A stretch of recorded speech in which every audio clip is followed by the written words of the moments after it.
A menos de 4 meses de la elección presidencial en Venezuela, la oposición aún evalúa sus opciones electorales para participar en estos comicios del 28 de julio. Hoy conversaremos sobre esta dinámica política con el periodista Vladimir Villegas, exmiembro de la Cámara de Diputados y ex vicecanciller venezolano en los años 2006-2007. Bienvenido, gracias por estar con nosotros.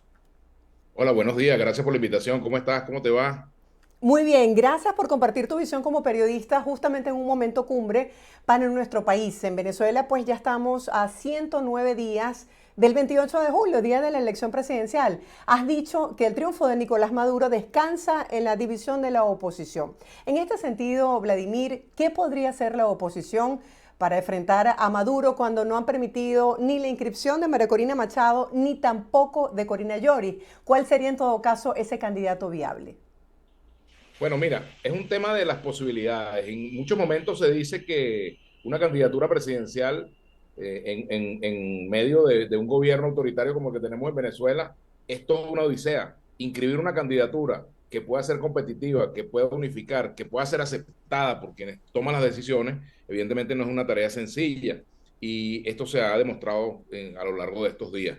Hay prácticamente que recibir autorizaciones más allá del poder electoral para que una candidatura sea viable. Esa ha sido la realidad. Fíjate, no se pudo inscribir la plataforma no pudo inscribir la candidatura de María Corina Machado, tampoco pudo inscribir la de la señora Llori, no aceptaron algunos nombres que sugirieron, y sin embargo, bueno, el gobierno, pues, actúa de esa manera, primero por temor a una derrota y por temor a las consecuencias que genera esa derrota, evidentemente. Y bueno, como sabemos que en Venezuela, pues, la independencia de poderes está en veremos, está en discusión porque no la hay, evidentemente, pues que es el cuadro con el cual toca jugar, ¿verdad? Entonces, ¿cuál es la alternativa?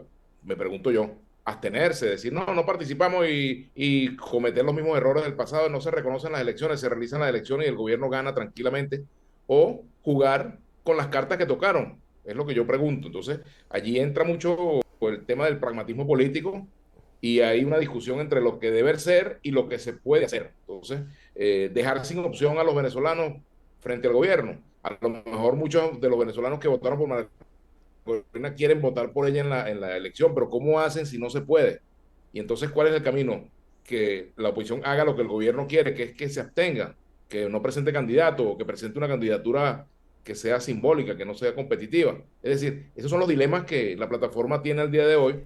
Y bueno, pareciera que en los integrantes de la plataforma, entre algunos de ellos, no existe la conciencia clara con respecto al daño que significaría para una fuerza política opositora una nueva derrota electoral, sobre todo con un país que tiene 80% de descontento. O sea, ¿quién se imagina que en un país donde hay un 80% de descontento, las fuerzas que tienen capacidad de jugar en medio de ese espectáculo, de ese cuadro, perdón, no juegan asertivamente, no son capaces de poner de lado algunas, digamos, aspiraciones personales o grupales y entender que, bueno, el momento da para eso. Ahí está el caso de Chile, imagínate, Ricardo Lagos tenía el 80% de popularidad, quería ser presidente, pero entendió que Pinochet no lo iba a dejar competir y se dio Vamos el a paso, hablar es decir, Vamos a hablar de la figura de ajá, Manuel Rosales, a quien tuviste en tu programa. Manuel decía que no estaba allí como candidato para llegar de segundo y que prácticamente le cedía esa candidatura, el regalito y todo a María Corina Machado o a la profesora Lloris. ¿Existe esa posibilidad Lazo de y que se todo. pueda cambiar el nombre por alguna de estas dos figuras o tendría posibilidad Manuel Rosales Pero mire, eh, en este proceso? fíjate, ahí está una tarjeta que es la tarjeta de la MUD, ¿verdad? Que inscribió el nombre de Edmundo González Urrutia como una tapa. ¿Por qué quienes administran la tarjeta de la MUD no colocaron en vez de Edmundo González el nombre de Corina Llori o el nombre de María Corina Machado? ¿Qué crees tú que ¿Por pasó qué se le ahí? pide a Manuel González que retire? Ajá, no, te pregunto yo, tío, o sea, pregunto primero, déjame preguntarte y te digo, ya te diré. Fíjate, yo también me pregunto, ¿por qué entonces le piden a Manuel Rosales que se retire y que postule él a Corina Llori? ¿Y por qué no lo hacen quienes administran la tarjeta de la MUD? ¿Por qué no lo han hecho? Bueno, porque efectivamente no lo pudieron hacer. Es más, la candidatura de Rosales se inscribe minutos antes del cierre del proceso y la candidatura de Gonzalo Urrutia se inscribe después. Y hay otras candidaturas que se inscriben después, la de Enrique Márquez, por ejemplo. Es decir, el gobierno es el que viene jugando con esos tiempos y en la oposición lo saben, pero entonces pareciera que hay sectores, y mira, yo no soy ni rosalista ni militante de un nuevo tiempo, y como lo decía en estos días en una entrevista, yo he visto a Rosales en mi vida 2 o 3 veces nada más, no he tenido mayor trato con él, las veces que lo he entrevistado. Y bueno, fíjate, ¿por qué le endosan a él una responsabilidad cuando él lo que hizo fue precisamente lo que hubiera hecho cualquier jefe político, tratar de preservar una tarjeta de un partido, ¿ves? En medio de este cuadro de dispersión, todo por no haber discutido a su debido tiempo unas normas de sustitución de candidatura. Entonces, ¿Por a él qué le están piensas que ocurrió cobrando esto, una Vladimir? responsabilidad que no es de él. ¿Mm? ¿Qué cosa? Tú Lo decías, de, tú decías en entrevistas pasadas que la plataforma unitaria había evadido esa responsabilidad de discutir a tiempo quién sería el candidato sustituto. bueno, porque no se pusieron de acuerdo, no asumieron esa responsabilidad, porque incluso algunos de los precandidatos no lo quisieron también, ¿entiendes? Entonces, claro, no quieren discutir una norma de sustitución y resulta que las sustituciones son de las cosas más normales en la política, porque la gente se enferma, la gente se retira, los partidos le pueden perder confianza a un candidato, de repente no le va bien en las encuestas. Imagínate tú que tú hagas una elección primaria y resulta que un candidato comete un error tal en la campaña que termina perdiendo el apoyo que tenía o se le descubre un hecho irregular o tiene un accidente, cualquier cosa, tantas cosas, o lamentablemente fallece, pues, o sea, eso le puede pasar a cualquier ser humano, todas esas cosas. Entonces, una fuerza política debe tener previstas las opciones en caso de que se presente una, como decían cuando Chávez estaba enfermo, una situación sobrevenida. Es decir, y bueno, imagínate tú que se queden sin opciones por eso. Entonces no asumieron esa discusión en aquel momento antes de convocar la primaria y no quisieron asumirla después cuando se presenta, digamos, la, la situación de que no se pudo inscribir la candidatura ni la de María Corina Machado ni la de la señora Llori. Ahora, esperar al extremo del tiempo, creer que las cosas van a cambiar de aquí a julio, es ser iluso realmente. O sea, dime tú qué puede pasar de aquí a los días finales del momento en el cual se puede hacer el cambio de candidatura para que el gobierno cambie de opinión y entonces decida inscribir a María Corina Machado. O sea, ¿qué es lo que puede pasar? ¿Cuál es el milagro que puede obrar allí? Yo no creo en el milagro. Si eso llegara a ocurrir, pues comenzaría a creer en los milagros, ¿no? Ahora, tú decías en el caso de Manuel Rosales que no importaba tanto el candidato como tal, sino que en la realidad con todos estos obstáculos sea una opción para la oposición. Sin el apoyo, por ejemplo, de María Corina Machado, ¿consideras que Manuel Rosales pueda tener el arrastre de hacer que el electorado salga a la calle a votar el próximo 28 de julio? Bueno, mira, yo me pregunto, eso depende en gran medida de ella también. Me pregunto, ¿qué hará ella frente a esto? O sea, si hay una candidatura opositora como la de Manuel Rosalí, es la que pudo seguir en el camino, ella va a optar por la abstención, va a llamar a la que la gente se abstenga y permitir que Maduro tenga 6 años más en el poder. Esa es una pregunta que ella tiene que responder, ¿verdad? Ahora, pero también hay otras cosas. El descontento es gigante en Venezuela, 80% o más. Y tú te imaginas que una candidatura como la de Manuel Rosales pierda porque María Corina no lo apoya o que gane incluso sin el apoyo de María Corina Machado. O sea, ya tendría que evaluar todo esto porque la ciudadanía creo que ya entendió que la abstención no es el camino. Y entonces si la ciudadanía busca una opción, aunque no sea la que le termine gustando más, pues evidentemente eso implica riesgo político para quienes tomen la decisión de apartarse de esa realidad. Pero fíjate, es como el fútbol, que yo lo comentaba también en estos días. Yo comentaba que en el fútbol lo importante no es que Messi haga el gol. Lo importante es que el gol se haga. El problema no es quién haga el gol, el problema es hacerlo. El problema es que jugar en equipo. Entonces, y esa ha sido una de las fallas que ha tenido la oposición, Marjorie, que la oposición no ha jugado en equipo. Entonces, cada quien quiere hacer una jugada individual, se quieren lucir todos y entonces en lugar de pasarse la pelota, buscan monopolizarla y el gobierno, que si juega en equipo, le obstruye el camino. Entonces, eso hay que entenderlo. Ahora, Y creo hemos que visto la la tarea publicación el día opositora. de hoy de Delsa Solórzano que dice que no es que hay diferencias en la unidad, sino que no permitieron la inscripción de las dos candidatas que fueron elegidas y que siguen con la idea de la ruta electoral y llamando a votar. Es decir, que se está claro hasta ahora que no se le da espacio al tema de la abstención, ¿o tú crees que ese puede ser un riesgo latente a medida Bueno, que nos mira, acercamos a las elecciones? como diría Luis Herrera, perro que come manteca mete la lengua en tapara.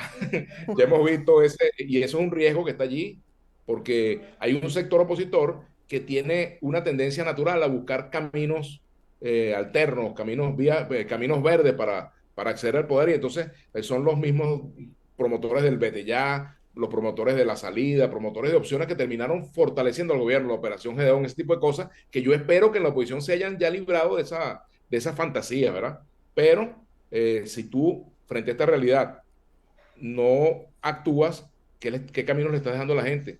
Bueno, hay que votar, pero ajá, ¿y por quién vas a votar si no pudiste inscribir tus candidatos? No, que hay que seguir hasta el final. Ajá, ¿y dónde llega el final? ¿Hasta dónde es el final?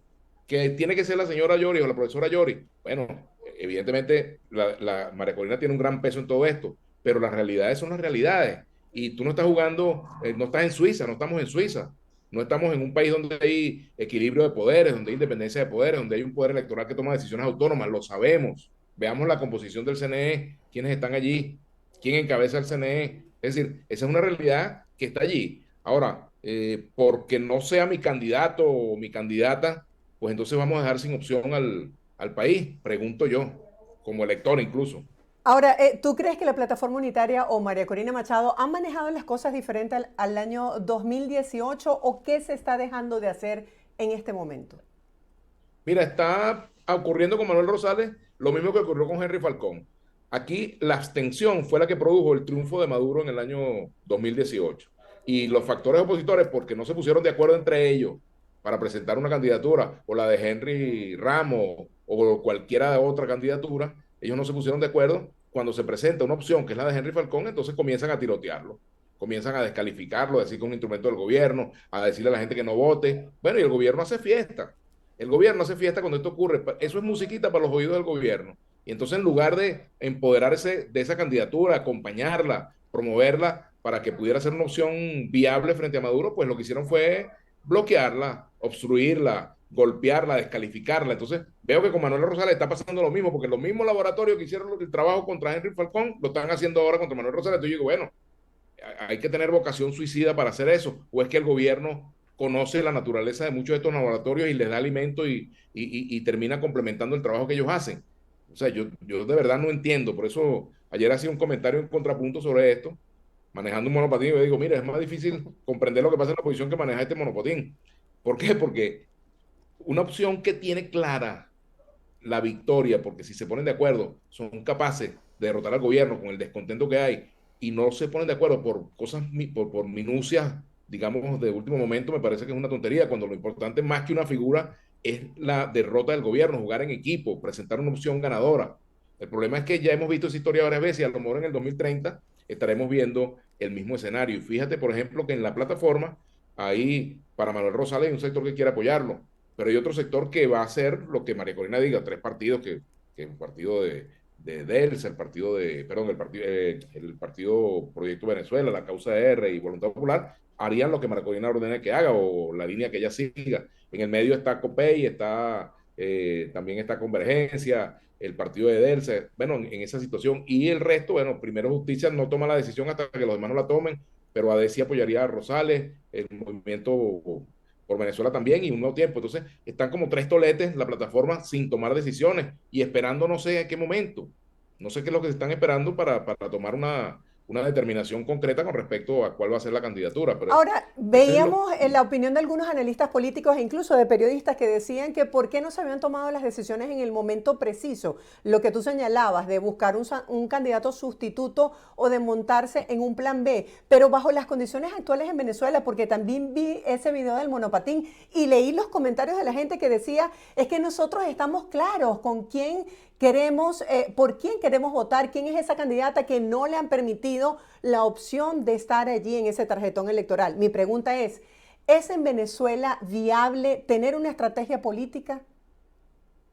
Pero por supuesto que lo es, en cualquier condición, bajo cualquier condición, siempre es viable tener una estrategia política. Lo que hay que conocer bien el terreno, entender la realidad y de acuerdo al diagnóstico que se haga de la realidad, se traza una estrategia política. Si tú, por ejemplo, defines que no es viable la participación electoral, bueno, trazas una estrategia sobre la base de una táctica que te permita actuar por las vías no electorales. Pero si tú consideras que la vía es electoral, como todos han dicho que consideran que la ruta es electoral, tienes que actuar de acuerdo a las condiciones en las cuales está esa ruta, ¿verdad? Si es una ruta accidentada, si no lo es, si tiene baches, si tiene ríos, si tiene montañas. O sea, es una ruta, es un camino difícil, porque estamos hablando de un gobierno autoritario. Entonces tú no le puedes pedir a un gobierno autoritario que te dé todas las condiciones que tú quieres. Y yo entiendo el deseo de quienes escriben esos comentarios, porque tienen razón. Yo voté por la señora María Corina Machado en una primaria y entonces yo quiero que ella sea, dicen todos los comentarios que tuvo a los cuales tú haces referencia y está bien. Ajá, pero ¿cómo lo concretamos? O sea, ¿cómo se concreta ese deseo? ¿Cómo se hace realidad ese deseo? Y si no es ella, no puede ser más nadie. Bueno, eso es lo que el gobierno quiere. Entonces te tapo esa posibilidad, te obstruyo la vía para que pase la candidatura de Machado, la candidatura de Lloris, y entonces, bueno, se quedan sin opción. No puedes votar por otro porque entonces es un tipo que ha pactado con el gobierno, que se entendió. En Venezuela ha Ahora, habido negociación de todo tipo.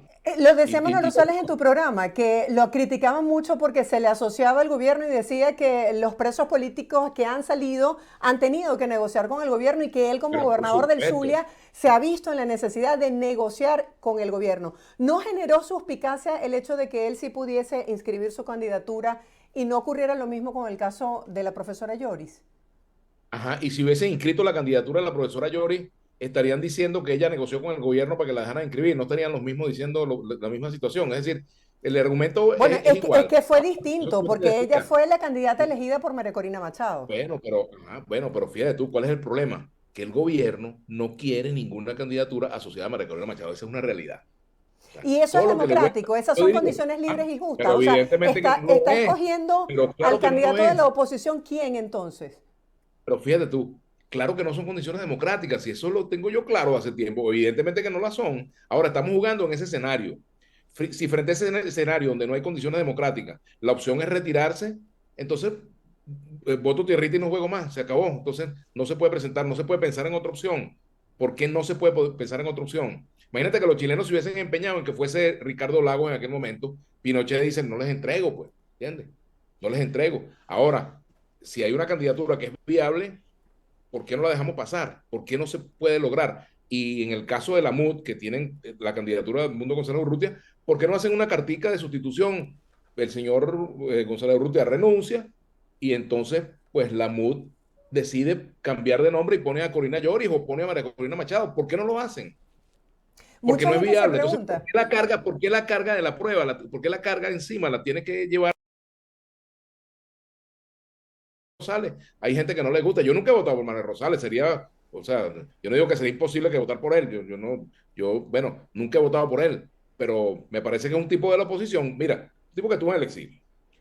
Un mira, tipo que estuvo Vladimir, preso. mucha gente se Un tipo, pregunta si bajo perdóname, estas condiciones que tú planteas, ajá. donde no hay justamente esa condición de transparencia y de participación que debería haber en un país en democracia, ¿cuál es la presión que puede ejercer la comunidad internacional en este caso? ¿Cómo ves tú el hecho de que no se haya cumplido con los acuerdos de Barbados?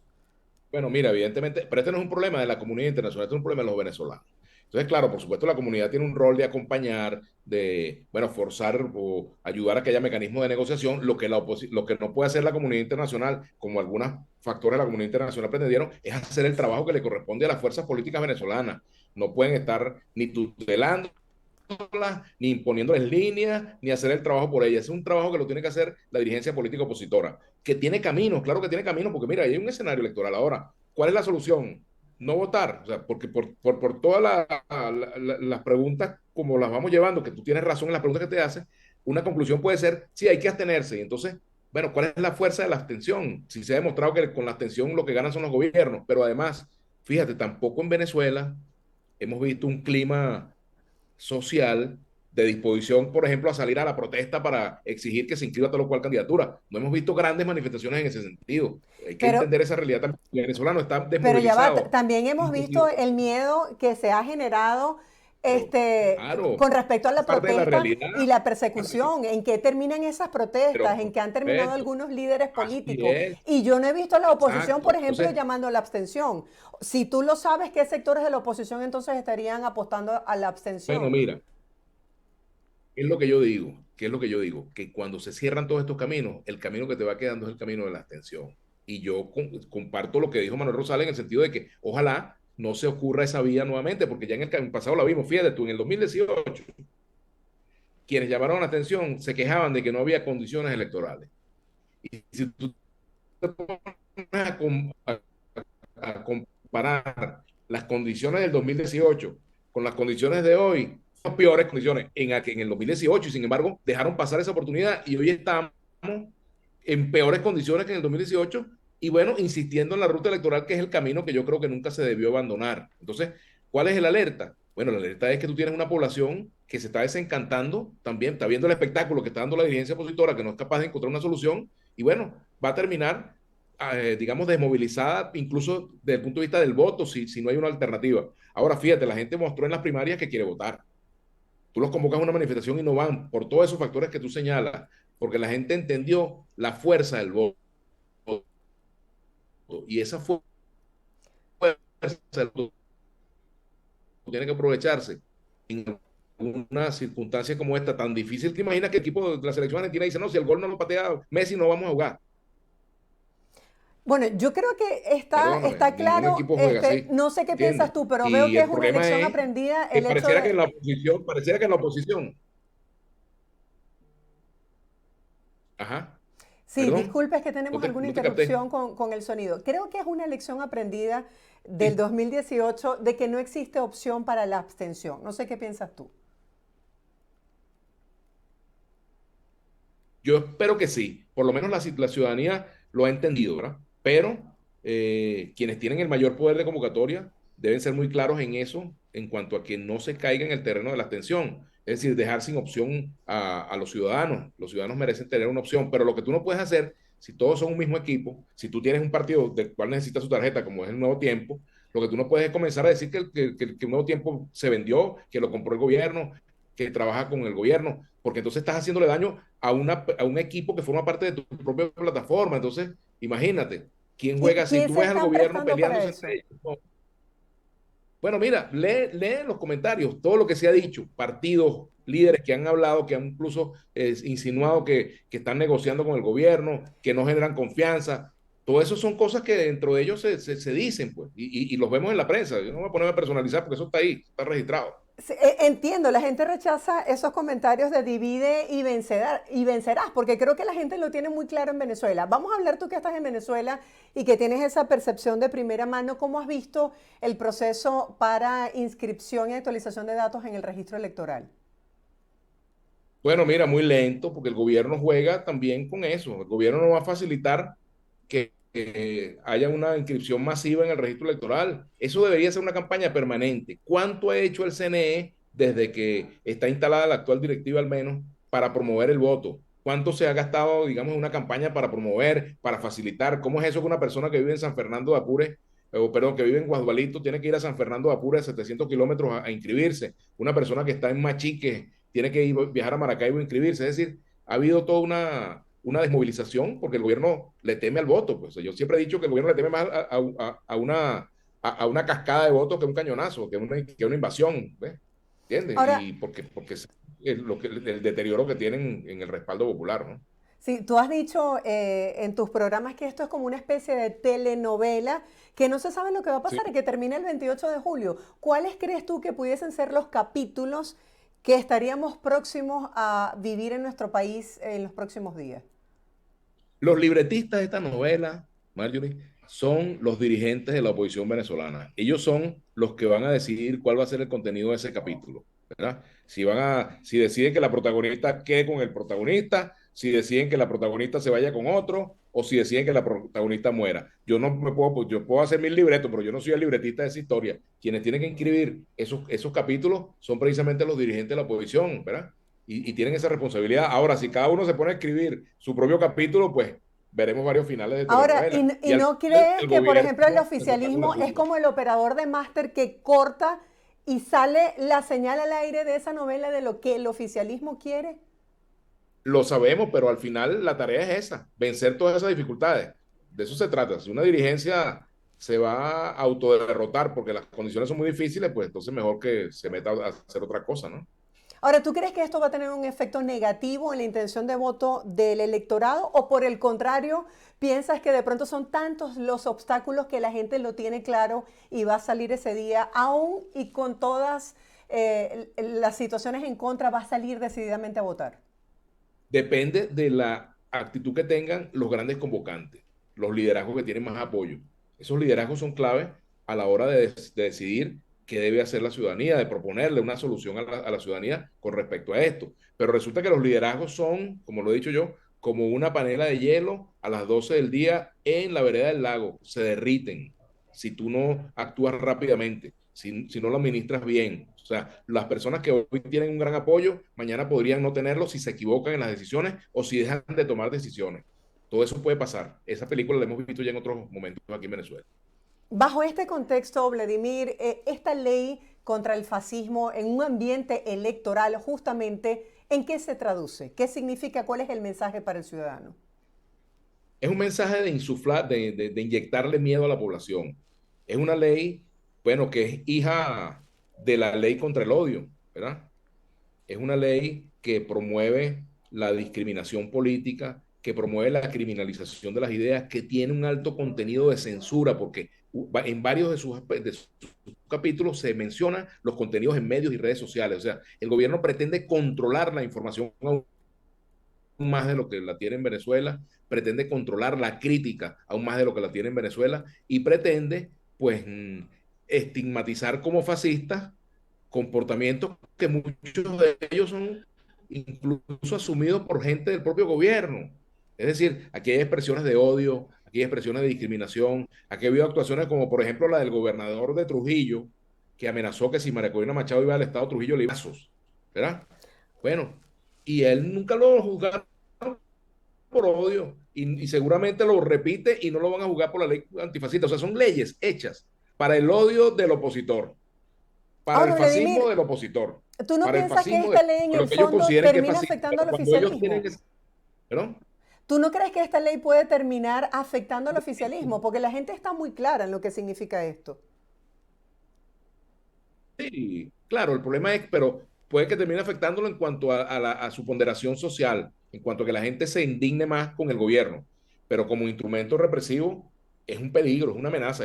Yo le tengo miedo a esa ley y se lo dije en una entrevista en días recientes a Rodolfo Sanz del PSUV, le dije, mira, métanle mucho cabeza a esa ley, que cuidado con lo que están haciendo, porque de verdad que incluso esa ley puede terminar siendo utilizada mañana contra muchos de los que van a levantar la mano en la Asamblea para aprobar en la segunda discusión.